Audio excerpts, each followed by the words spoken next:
Why are we having a debate? Is it not to solve, or is this for another sensational interview? Is this a sensational interview, it's or not is about it sensation. To solve? I am You've here accused, to say you've something accused clearly, Israel of that genocide. We need a ceasefire because the world is in danger.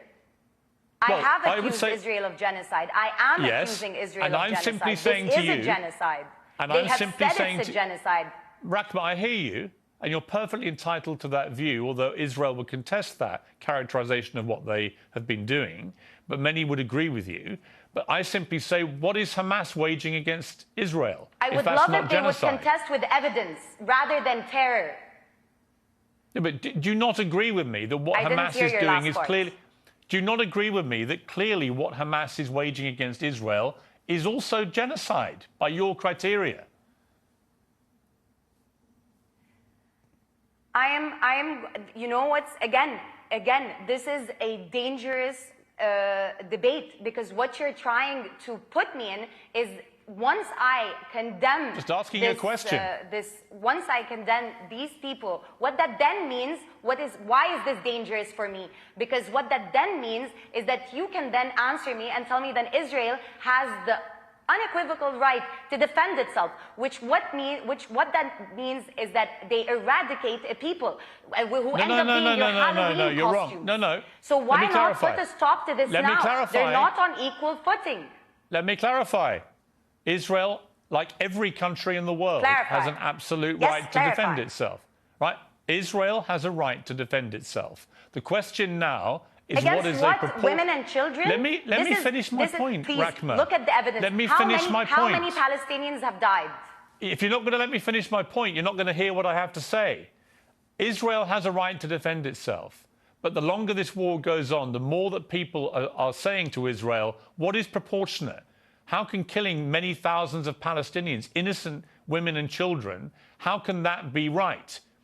If what happened on October the 7th is wrong, how can this be right? And it's a very fair point to make. But my point about all of this is, you want peace, I want peace. The President of the United States and Queen Rania and others saying we've got to get to a two-state solution. To do that, you've got to have leadership which can be trusted by the other side. There is no way that Israel will ever trust any leadership involving Hamas.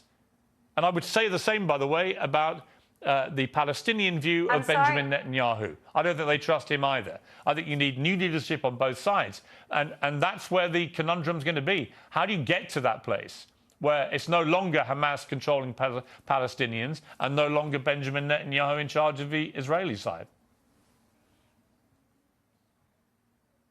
Excellent question. You apply international law. You apply international law. You allow the United Nations to do its job. When the Hamas situation happened, for example, it was supposed to be the Red Cross to go and negotiate. Israel is stopping all of that. On top of that, it's also terrorizing the media. On top of that, it's also terrorizing individuals. On top of that, it has money being poured in from the United States. On top of that, it has the backing of the European Union. On top of that, it has the backing of Britain that started this whole farce. So what ends up happening is, who's speaking for the Palestinian people? So for a solution to happen, you need to empower the United Nations so that Israel is not making a mockery of the United Nations. How am I needing to reiterate this more and more? I am giving you a solution. Rahma, you're giving me your solution. And you're still telling me Hamas. Rahma, you've just given me... There will always be Hamas if you occupy a people. Let me just finish this point.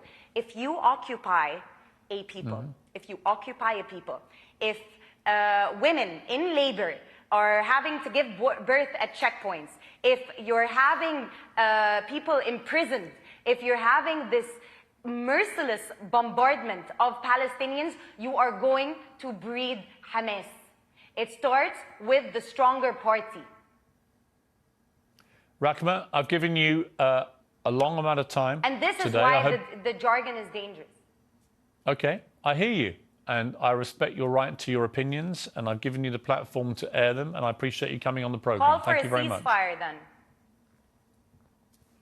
That's not my job. My job is to try and interview people at the centre of this. You may not like that, but it is. But I appreciate you coming on the program. Thank you. Interviews, sure. It wasn't sensational. It wasn't. But thank you very much.